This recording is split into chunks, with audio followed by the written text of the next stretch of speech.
We are a podcast for product marketers and B2B SaaS who feel misunderstood of what they do. From someone who truly gets what you do and basically help you feel less like a misfit, being unignorable in your role. Everyone, welcome to another spicy conversation of We're Not Marketers. Before we kick it off with our episode topic for today, the voice, this is Zach Roberts here, the sales water boy. Gonna pass it over here to Gab here to kick it off. By the way, Gab and I are both in the same town, but different locations. So we're going to give you the same that vibe. Gab, take it away. So jealous. Yes, Zach is in Quebec City as well. We jammed together a few days ago. Gab Bugeaud, sales deck intern, still doing sales deck until I die. I'll pass the mic over to Eric. Yeah, Eric Holland, Franken-marketer, new dad, and full of FOMO that my boys are in the same area code. Some bullshit. That's the benefit of We're Not Marketers. We give unpaid pat leave to our family leave to our fellow colleagues. Yes, very generous of our HR team to hook me up with the pat leave. Big package. And the club lights. So shout out to We're Not Marketers HR team. Informally known as the Council of Spouses. If they say it's too spicy, it's not spicy enough. But hey, let's kick it off for the topic right here. What we're really excited to talk about is training to stay relevant, be relevant in product marketing. Like you heard in some previous episodes, about 90% of PMMs don't have formal training. And the 10% that take training, like everyone else, how can you stand out when you're doing the same thing as everyone too? So we really just want to kick it off here and even piggyback off of what Yi Lin said earlier, an earlier episode, is that in a tighter job market, you got to focus more on your differentiated career story. So I'm just curious for you all to kick off the question, like, what's like the unique superpower for each of you? It's just for us in the conversation that makes that it's a clear standout what we do, because I feel like it shows up in our conversations and the work we're doing. But I'm just curious, like, what you guys think about that. I don't know if you can coach this or not, but I think my superpower is wanting to pick a fight. And the reason that is important, in my opinion, is when you talk about positioning in particular, being different, having a spiky point of view. I just keep getting reminded how I feel like people don't remember that lesson. And I think being very opinionated myself has led me to be able to pick that fight when I'm doing the positioning work. So it always sounds like something different and something that most likely the competitor is too afraid to copy. So what I'm hearing is basically when you're an outsider, you have nothing to lose. You can come up with those spicier, caliente point of view, right? I don't know. I think it's outsider or not. I think it's just in my nature. To just look at the most controversial angles, right? And try to find the best one. And then that also leads into things like the content we create, the planning, like the launch planning we do, stuff like that. I think being able to just have a really strong opinion and look for those avenues that you might be considered spicy, right, is the easiest word to go with. Easier to be an outsider when you're left off of the meetings, though. Yeah, which is becoming my favorite thing, by the way. To our listeners, I've been partaking in a no meeting Wednesday, so it's been going pretty well. And the only meeting I really look forward to is the We're Not Marketers recordings. So there you go. Fun tip. Just cancel all your meetings, decline all of them every Wednesday. You'll get shit done. I would say, just in terms of like superpower, what I discovered over the past few weeks is I'm more an enabler than anything else. So I just become more good towards when someone is telling me, this is how I'm seeing things, this is what I'm trying to do. Basically, I'm just asking questions and trying to help them navigate what should be the best outcome based on what they already have in their mind that can basically craft something as a project, a strategy, whatever the assets would be. And I think it's a very kind of good skills for this podcast, because then when we have guests that have like bright ideas or they're talking about something, ultimately if we're able to point them in the right direction in terms of how can we make everything they're saying relevant for our audience. I just think that we're able to connect a bit more insights towards episode for our listeners, basically. So what I'm hearing is Gab's an enabler and I'm an antagonizer. Zach, what are you? Yo, I'm gonna borrow what both of you all have said here, and this next piece is something you've heard before. I'm a sales trained product marketer, and I believe, different from what Harvey said in our previous episode, is that B2C marketers might be an easier path to product marketing, but learning sales first is gonna make you a better product marketer. First point being, like Eric, you said, the point of being the agitator, giving a new perspective. When I'm in like internal conversations, no different when I was on sales calls back in the day, was knowing my audience, knowing what they cared about, and then providing information that they didn't know as a new perspective. And I think one example of that is when we're doing positioning work, messaging work, when you're having those internal meeting reviews, messaging reviews. It's that, hey, I'm not here to tell you what you want to hear. I'm here to give you a new perspective to help us stand out. And going back to the second point, Gab, what you said here earlier is that being that enabler is that, like, one, like asking questions to provoke conversation. So I think, again, this is another example that really shows up on our podcast. We're not asking you like a list of market research questions. Tell me what you think about product marketing. Like, we are just we're really tailoring, again, to who we know our guests are. We're tailoring it to the unique positioning of our podcast, and then we're asking questions that to get more buy-in, to get more color, to get a better understanding. And I think that's what's really cool of what you both said. And I think I was very fortunate to get when I was in sales prior to making the pivot into product marketing. That's awesome. So now we identified basically our superpower that can help us navigate that more challenging job market that Elon spoke about. But I'm just curious about what are you guys' opinion on training for PMMs, basically? I could go on this forever. I got 3 trains of thought, and I'm going to try to zip through these because I'm not trying to hog the mic here. But a lot of people don't know this. I don't have a bachelor's. I don't have a master's. And The man's a father. yeah, I'm a dad, right? He got fatherhood on his belt. Which I'm quickly figuring out is the best learning opportunity I've probably ever had. But talking about formal training, I want to start back as early as like university stuff. Had 2 years worth at 2 different universities. Said I'm gonna go a different route. I got my path. I'm gonna get there, right? And that, what, 13 years removed from my senior year in high school, if I could tell my younger self one thing, it would be like right there. You don't have to go spend tens of thousands of dollars in X amount of years essentially doing a lot of gen eds, and ultimately, if you're going to be a product marketer, you're not going to find a lot of stuff that's really focused on product marketing from the university standpoint. Now move that into the practical aspect. I've taken a few different certifications. Product Marketing Alliance, shout out, everyone knows that name. A lot of people know Cornell University, so also certified there. It was really helpful in terms of laying a base down. But as I compare them to some of these other things, such as the Ready for Launch, the B2B messaging course with Winter, you're learning that there's almost a cookie cutter way of doing things. And then there's this way of sticking out and doing things different and carving your own process and systems, which I've actually found just as much as a benefit, if not more, than some of these formal certifications. And then thirdly, the creepy stalker way that I was telling you guys earlier.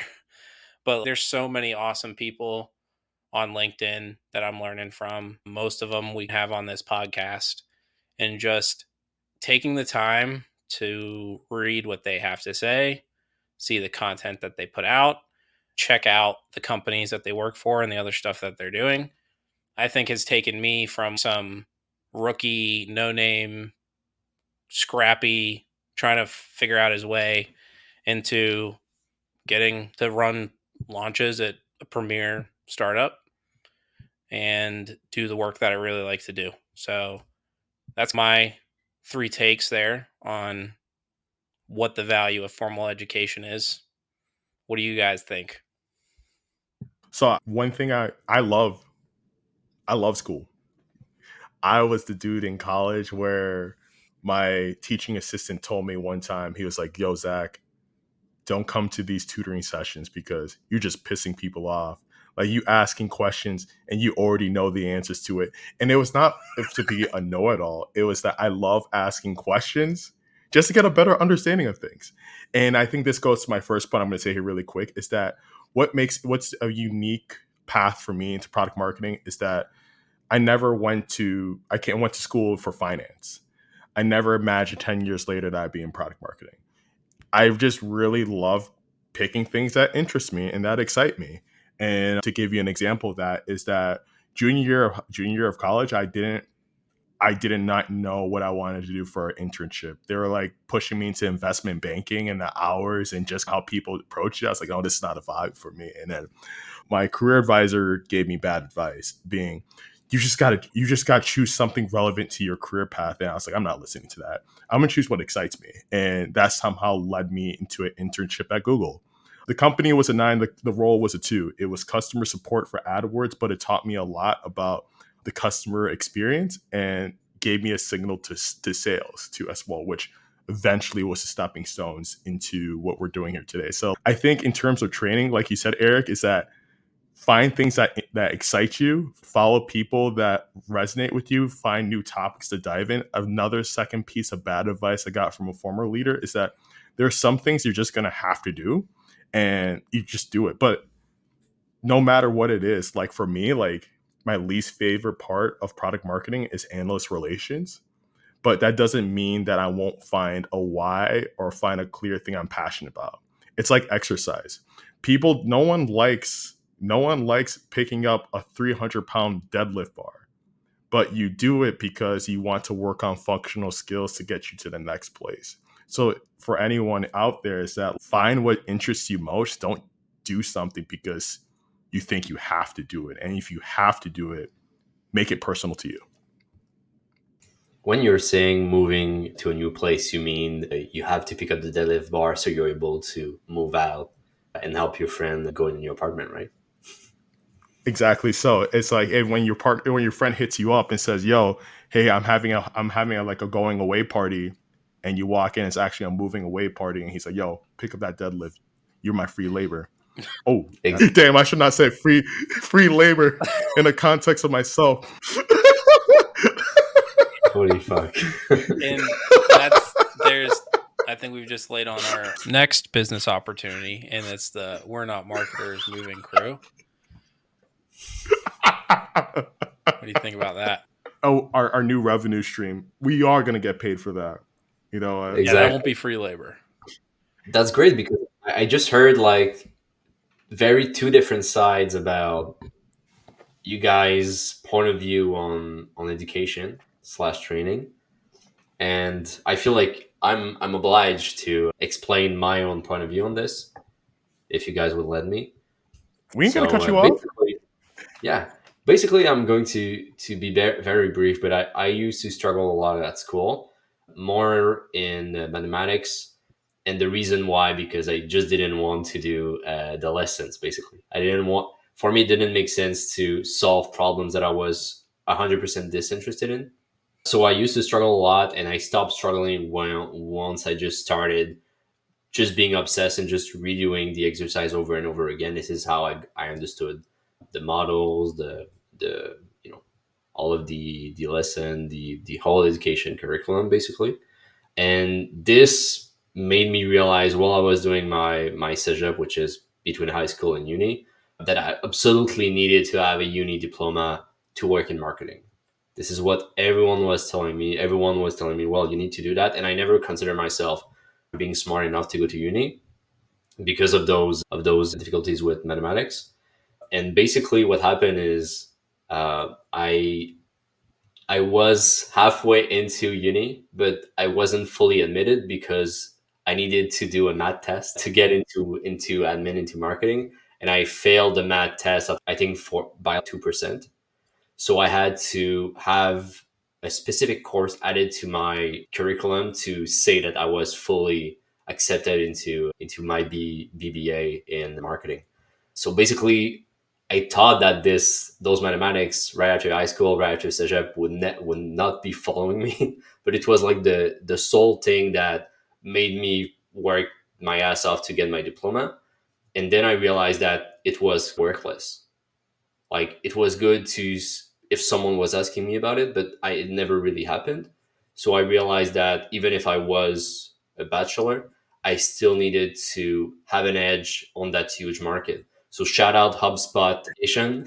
That was the first thing I did. I saw it. I said, okay, I just need to do everything and I'll be a marketing master. But those certification, those training never really helped me. They helped me get a basic understanding, but then I realized everything is about how do you apply it, basically. So that Yes. was Yeah. the long story short, basically. Dude, that's funny you say that because I took calculus 3 for fun and it tanked my GPA. Like when I was graduating, they said you only need 120 credits. I had 150 credits when I graduated.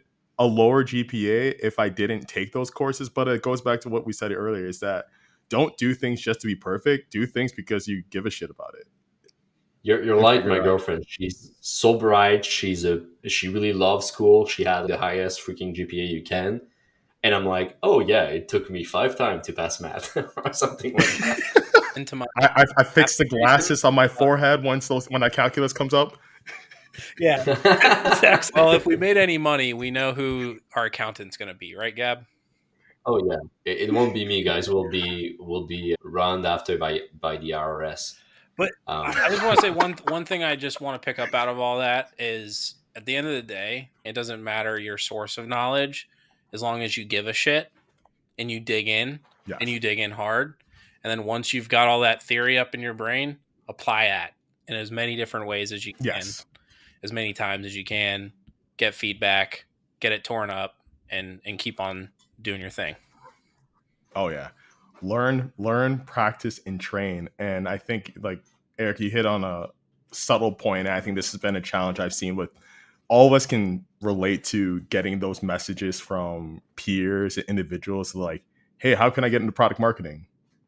And it's okay, I can give you the approach. And this is something I mentioned a few days ago in a separate conversation. But for some people, I know they're not going to do it. Like, you can eat all the protein you want, but if you sit on the couch and don't put it to work, Preach. So how do you showcase this stuff? Zach, you're doing all this calculus. How you bringing that in and showcasing all of our bosses that you know what's up? Gab, you and I were talking about this earlier, is that even though I'm not going to be writing differential equations in a messaging review, I use a lot of math frameworks to guide my decision making and like on how to be more of a quote unquote dispassionate analyst when it comes to our work as product marketers. Gab, you and I were talking earlier about data analytics, and I'm curious before I dive into my point of view, I want to hear your point of view on this too. So basically, and for a little bit of context, I think it was more data science than analytics, but still under that realm. It I was a data was wizard. working, huh? You're training to be a data wizard. Exactly. I was working in SEO and I wanted to find ways to automate my work a little bit more. So I discovered via someone who's writing on the web SEO stuff in Quebec that it's possible to use Python and like data science to analyze a bunch of keywords, foresight some potential traffic, and just a bunch of cool use cases. And to me, being able to automate something and save times was always very cool. So I was a bit driven by that automation aspect of Python. The issue is I did a course on data camp. I saw a part on how to do things. I was able to apply it a little bit, but it was not a core function of what I needed to do. I was miles away from having to automate my stuff. So that training became very quickly obsolete. So that was my experience with one data science course in that specific context.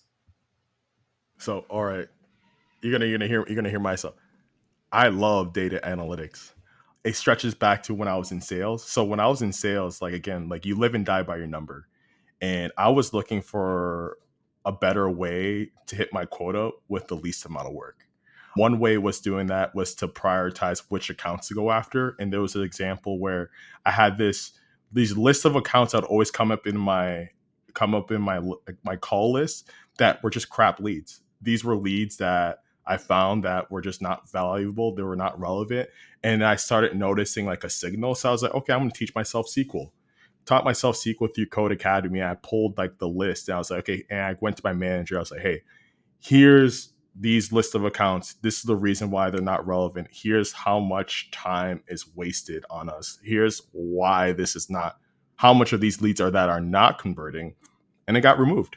And from that point of view, I was like, okay, like understanding the framework of how to understand numbers and how to break it down. Again, prior to like my finance degree, but knowing that process of how to think through it made it more where I wanted to take data analytics. And that's a course I took back in 2020, and it still served me well today, especially when I'm working with clients. Not only being able to like understand that like the sales like context of what might be happening, but helping to draw better hypothesis and testing them out with numbers. So versus going to someone from like BizOps saying, hey, can you run this analysis for me? Hell, I can go into SQL, I can go into Excel, I can pull that myself, and I can then think through about, okay, what do we need to help better tell this story?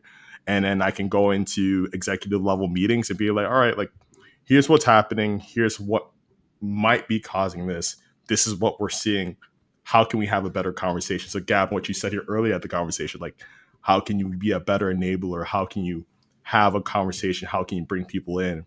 I found that for me, data analytics has just been a second language to help me talk to stakeholders from different parts in the organization. Because my former manager said this best: no one can dispute data unless they have better data or different assumptions or a different frame of reference. So I think what I'm hearing is, again, you're doing that certification for the knowledge, not for the piece of paper. Exactly. It's like exactly like what's the specific skill and how can you use that in context to your work? And I see where you're asking too. It goes back to what Lynn said earlier: is how do you differentiate your career story, and what are some skills to better support that story? Like I said earlier, I'm a sales trained product marketer. All right. If I said, what are examples, what are skills I can highlight to experiences I've used? So like that experience I shared with you earlier about using SQL to better prioritize my account list, I was like, that's a perfect transferable skill to a lot of the work I'm doing today. I think this is very well put, and it's at the beginning we spoke about having a superpower. I think this is like the perfect framework to get that superpower. You start with a trigger event. In your case, Zach, it was I have shitty leads and I'm trying to fix it, so I'm going to be learning SQL. And you two said something very interesting, like what knowledge do you want instead of a piece of paper? But I think that knowledge you should take a part of it to fix that initial trigger event. So in that case, well, SQL will help me create like a formula to ditch out those bad leads. And then I'll be able to use SQL to analyze that data and come up as someone very actionable to my boss. So you have those two aspects. And then the third one and the third one would be how can I link that to a specific story of my background to differentiate myself? So, as you said, you're a sales led PMM. This is how you do it. And the fourth element in that case would really be can I have opportunities of testing this out in the wild? Because let's say you have the trigger event, you have the thing, you have that, and then Zach, you do it in an opportunity, you're able to use it, but you don't train it for years, that initial knowledge will be lost. So I think that's why if you have those four elements like a trigger event, you're able to figure out what type of knowledge you're trying to do to fix that trigger event or that problem. You're able to create and link your story around it, and then you have an opportunity of testing it out. If you're able to use all of that with the purpose of training and certification, it's going to be a lot more valuable for employers to make your profile shine instead of just ranking out a bunch of JPEG that looks cool on LinkedIn, but no one asks necessarily you about and doesn't necessarily provide something that will expose your value more, I guess. My dude, I like how you broke it down. And Eric, this is what this man did in French when we were walking through Quebec City the last few days. Bilingual, This baby. this man will lay it out, and I'll be sitting there just nodding my head. Dude, when you called me the other night and I was listening to the sweet, silky sound of his voice speak to his partner in Quebecanese, I was like, this is Quebecanese, wow. This is amazing. This is amazing. I actually just thought of this little secret tip. So for most of our listeners, we are not thought leaders who are getting millions of influencer dollars for being product marketers. So what I've found very helpful in proving some of the knowledge that I've gained personally around people and their learnings. Anthony Perry is a good example. He's got some awesome frameworks that I'm able to use and reference. And essentially, half my argument isn't about what I think. I can let to them argue what Anthony Perry thinks, right? That messaging course I took with Winter, I can reference these exact slides, Figma templates, whatever it may be.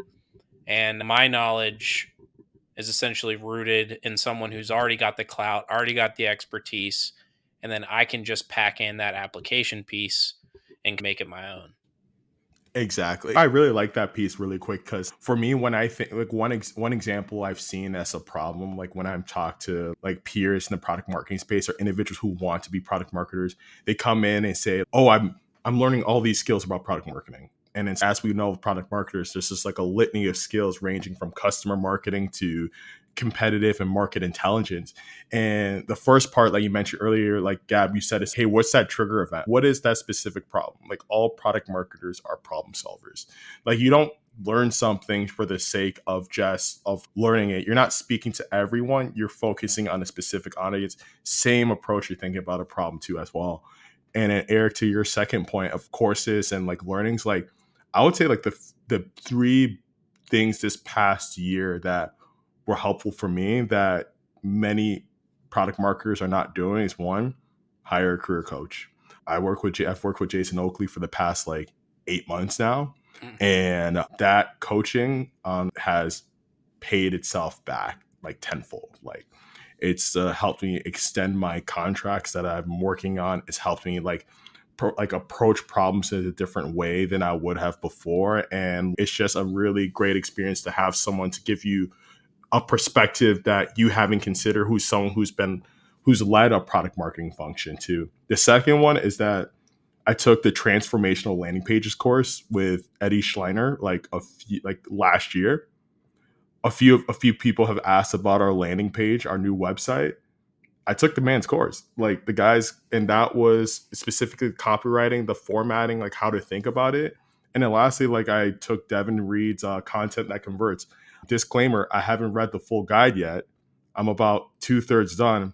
It's a 30-day guide that has stretched out to 6 months. That's on me. But what's really cool about that is this, like you said, Eric, pulling different pieces from different people and blending it, making your own conceptual web of, okay, how do I make product marketing personal and relevant to me? Like the courses that like the data analytics, data science course that Gab, you took, different from my experience. What do you take from that, and how do you make that personal to you, and how do you use that to make you more effective at your craft? Yeah, dude, shout out Oakley. Yeah, Professor Oak. Professor Oak. Since we're talking about Oakley, shameless plug. They're ready for launch cohort. Gives me a lot of those templates that I was talking about earlier too for my product launches. So hit them up. On my end, I would say I did a few but certification, but more towards courses on building an audience a little bit more on LinkedIn. So I started, not did, the Creator MBA of Justin Welsh. There's some very interesting marketing notion that kind of came out of it. I did the Earnable Challenge as well on the cohort 3, same cohort than another bunch of people. I think there was some PMMs leaders in this as well. And maybe more recently, I also did the DIY interview course from Rand Paul Gibson. If you have interviews in any type of nature as a PMM, I highly recommend that course. It's a good reminder on why are we doing that research? What type of question should we ask? Why it should always be linked to objectives. And it's just well done in a way when you can don't just talk to customer, lead customer investigation and get get better frameworks out of it. So I highly recommend that one. But yeah, other than that, I think I did a ton of certification, and I think it's always about, you need that trigger point, and then you need to I don't think if I do this copywriting certification, I'll get better at copywriting, and then my skill set will just be improved. Like Zach, for example, you did it for the website, you did it for a lot of your other use case when you always have to write. So it just makes sense to invest into that because you have opportunities to develop that skills more and more, and that certification will give you like a part of the way there, basically. Hey, look, average product marketers just focus on learning and don't do anything with it. The good product marketers are going to practice it. They're gonna take some time outside of it, find ways to practice it in the workplace. And the ones that are just consistently training are going to find new ways to apply it. And I think one really great example of like kind of the experiential learning we've seen so far is two things. One is like for each of us, we're using LinkedIn as a forum to practice what we learn and share that with a broader audience. And then the second one, a bigger one, is this podcast. It's really cool to think about what we've done here from in the last like 6 months, building a podcast from the ground up, using what we've each have learned from prior to product marketing to what we're learning right now and applying that. Like the ability to like talk with some of the dopest like PMMs in the space, hear their best practices on like things that validate what we're learning or gives us a new idea. Like one example is that with Harvey Lee, like after the pod we each had a chance to talk with him, he recommended reading $1 Million Consultant. That's not something I've seen on like a traditional product marketing list. The second one is just building connections with other peers. Like it's so cool. Like Gab, you and I met earlier this week here. Like Eric, we're all going to be meeting in fall up in Vermont. Shout out to Exit 5 on Drive. Like, and then knowing people beforehand. I'm like, there's so many people. It's like it's like the first day of school. I already have my stuff packed up and this trip is not going to be for the next 4 months. But like there's people we know because just the relationships we built through the pod, either directly or indirectly. And 3, it's just kind of like the dope shit we do with this podcast. Like we're doing things that other marketers are doing, like seeing the work that we're taking skills that product marketers we all know and love and applying it in a different avenue. And we're getting different experiences that others might not be able to speak to. This is the cheat code. I mean, we're very fortunate because we get to do that on a near weekly basis when we have these conversations with other product marketers and with each other. So that's everyone else's call to action, is to find some other product marketers and talk about your other learnings. You can pick these things up, have some really good conversation, just like we're doing, and then maybe even get wild and start your own podcast too. Exactly. Or start a newsletter, start a blog or something. Like get out there, talk to people. Exactly. And I think that's the last takeaway I have for this perspective is, since we started in November, the amount of knowledge I've picked up in the time frame in which it's happened is something like I haven't experienced probably over any point of my life, because it's just having conversations with really smart people and picking up new things each time we talk to them. Speaking about newsletter, every Friday we have our own newsletter of We're Not Marketer called Dying for Influence. So it's a private club. You can get in if you want, but we're breaking down every episode. We're adding memes. We're just basically rounding up all of the relevant info that you're trying to get, because as a PMM, you're dying for influence. So subscribe at notmarketer.com and you'll be able to get all of those freebies on your inbox on Fridays. Yerba mate. when your startup CEO is chasing leads and chugging LaCroix, the relevant product marketers are drinking yerba mate. Dying yerba mate. Sequential. Drier than your pipeline. But yeah, like I was said here, check out the newsletter. If you're looking for a written version of what we talk on, thoughts that we're looking to expand on, Gab said best. Dive for that influence at newsletter.notmarketers.com. We're wrapping up for another episode of We're Not Marketers. Boom. Unofficially sponsored by your drink of choice, yerba mate. Thank you for listening to We're Not Marketers. If you liked what you heard, please subscribe, review our podcast, and share this episode with other PMMs. Thanks again, and see you soon.